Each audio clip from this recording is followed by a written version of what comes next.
Engineer, and today I've got a selection of 6 lovelies from Glitterarty, pigments and flakes. Well, I'm saying pigments. We've got 1 chrome pigment and the rest are flakes. We've got, this is a chameleon chrome pigment, so it kind of like flashes multiple colours, and it's called Katie. And this is my first chrome pigment that I'm trying of Glitterarty. My other chameleon chromes are from the US, and they are super good, but they're really expensive and real hard to get hold of in the UK. When I bought them ages ago, there wasn't very much on the market because I was a pretty early adopter. But now Glitterarty do a shed load of these chrome pigments, so I'm hoping that these will compare favourably to the ones that I've already got, just for ease of supply.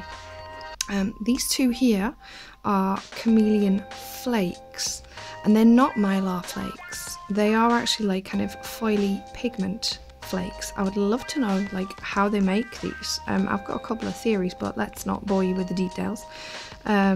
These 2, this one is called Cleopatra, and it's like a green kind of purple with little flashes of blue.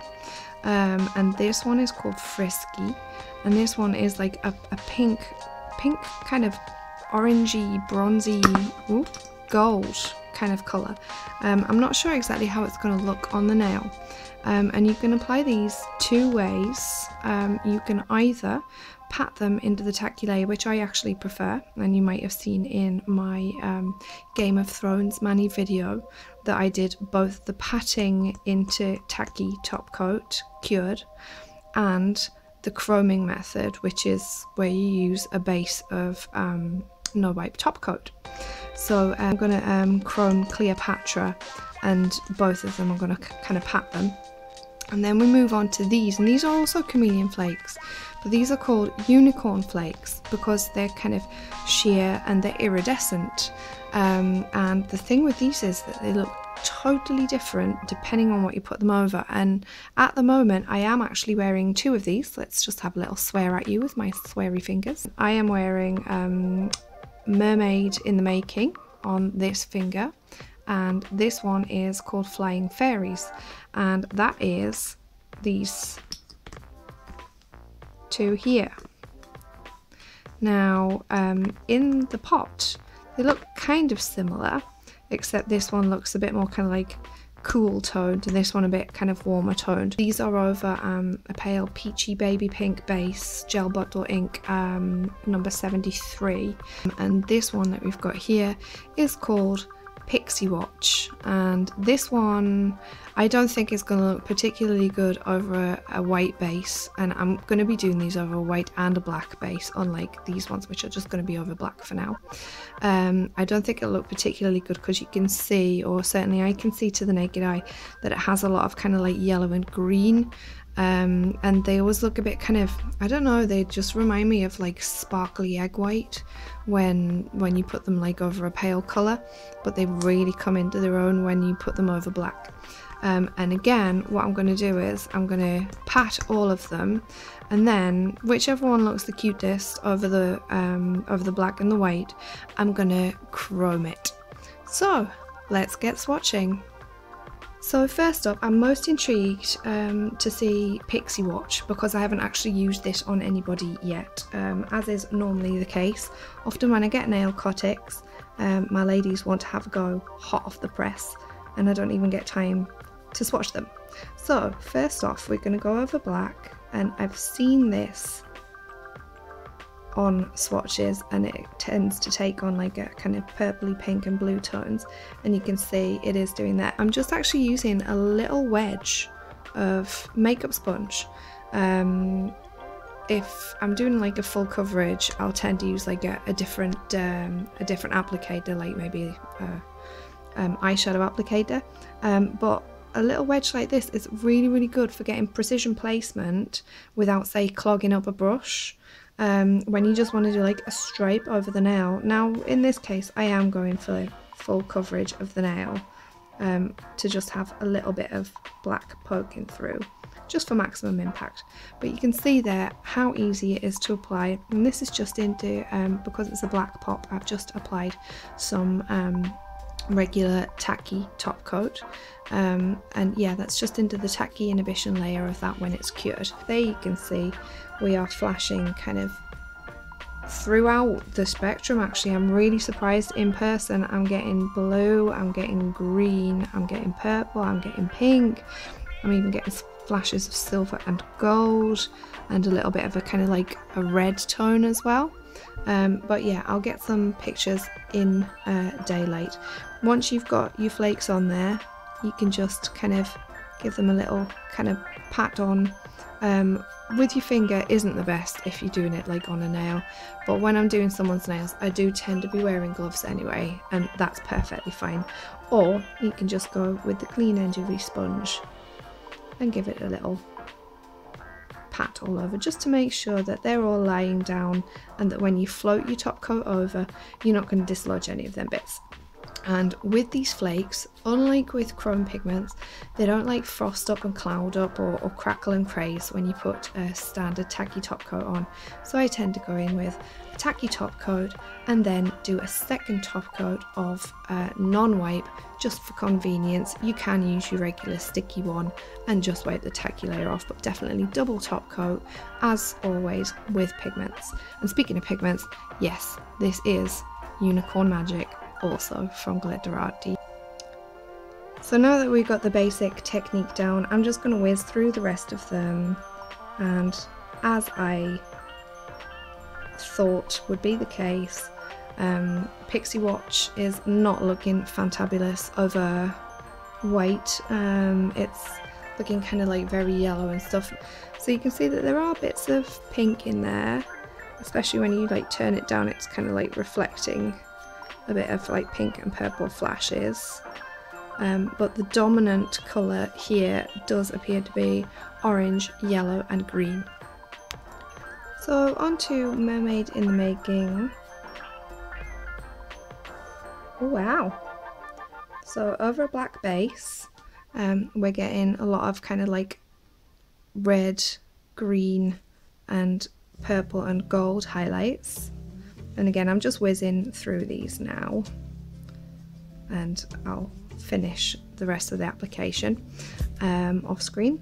And on a white base, we're getting a really nice kind of like unicorn effect. Certainly that's a lot nicer looking over white than Pixie Watch. But see what I mean about them being like totally different depending on your base colour. And if you get these, you're going to want to experiment at home on different bases. But yeah, I'm really liking that one. On the white we've got a bit of gold, a bit of red, and some kind of purple, pink and blue. And finally, let's have a go of Flying Fairies. Oh wow, I'm really liking this one over white. And over black we seem to be looking kind of similar to Mermaid in the Making. Yeah, I'm really liking that one. I think that this one might be my favourite of the lot. It's just the kind of colour spectrum that I love over the black, with like rich greens, reds, but tending more towards like a pinky red and a bit of kind of orangey gold there, copper kind of tones. And on here it's just got a lovely kind of like aqua light that I can see with my naked eye. Yeah, I really like this one. So now I'm just gonna chrome in Mermaid in the Making, and all I'm gonna do for this is exactly the same kind of application as when I was patting, but after I've kind of loaded up, I'm gonna scrub in with a larger piece of makeup sponge, just to get like a nice kind of smooth finish. And over a black, the flake does seem to kind of like disappear a little bit more than over like a white base. But I do find that if you go straight in with the big makeup sponge, you completely lose that kind of flaky appearance, unfortunately. So I do find it's better to kind of like pat it on and then kind of rub off, just to maintain those different areas of colour.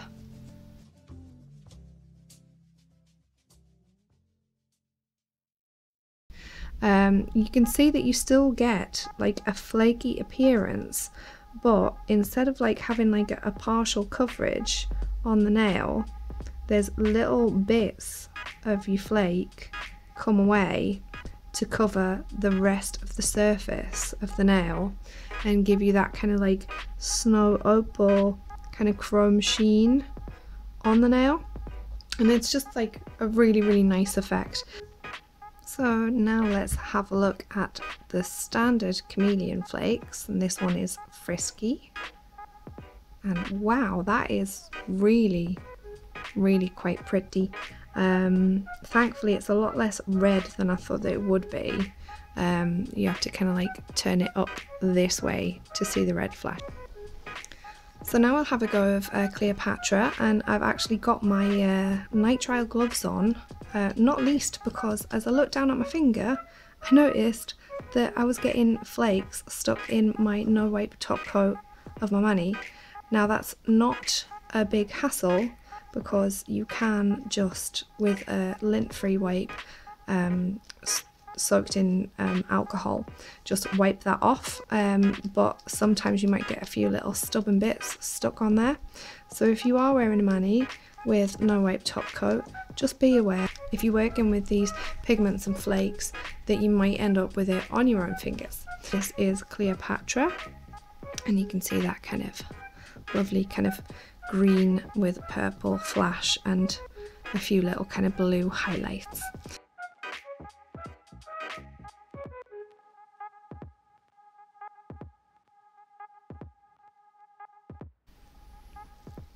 So this I've just chromed using exactly the same technique as on the other flakes, and you can see it's a totally different effect, probably because this is a metallic and not an iridescent flake. I think with the iridescent you have to have a bit more on the nail to get that kind of opacity, but just look how beautiful Cleopatra is when chromed. Ooh-wee. I'm really liking that. It seems like even more colours come out of this when you chrome it. It's like really like rainbowy. Oh, it is just heaven. And finally I've saved Katie to last. She's a Chameleon Chrome, and I'm really curious to see how she compares to others that I've used. So I'm just getting a little coating on my silicone chisel tool. I don't know yet whether this is the best method with Glitterarty Chrome, but it certainly is with my other chromes. And I can see straight away there that it is behaving exactly like my other chromes. Really good coverage. I could have probably done with just getting a tiny bit on my silicone chisel tool. It looks to be as good as the Did Spade ones. I've said it before and I'll say it again, pigments are pigments. You know, people think that you've got a bunch of like beauty scientists in one lab making pigments for beauty applications, and then another set of car mechanic pigment scientists in another pigment lab, and it's just not the case. The only difference is that you have to be sure of what the ingredients are, and certainly if you're using any like automotive pigments, I would definitely recommend to check the MSDS. So after dusting off the excess, just if you can see there, get really gorgeous, it's like a blue bottle, get really gorgeous blue flash. And I would say that the green in the middle is not quite an emerald. I would call it somewhere between an emerald and a lime. It has got like a kind of gold tone to the green. It's really gorgeous. I'm so glad that I've bought this.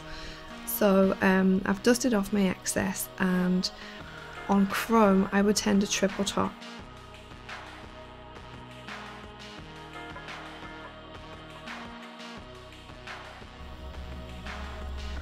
So here we all are, all top coated and cured, and I'm just kind of moving my light along just so that you can see some of the different kind of tones that we get. And like I say, I'll whack in some photographs in daylight. These are really like super gorgeous pigments. I think the only one that I'm not particularly impressed with is Pixie Watch over white, but OMG, just looking at over black. So totally, it's definitely worth it for over black. Yeah, so I'll get some pictures in daylight. I hope that you found this useful. Go and have a little experiment in your own nail lab and see what combos work best. Thanks for watching, and I will see you next time.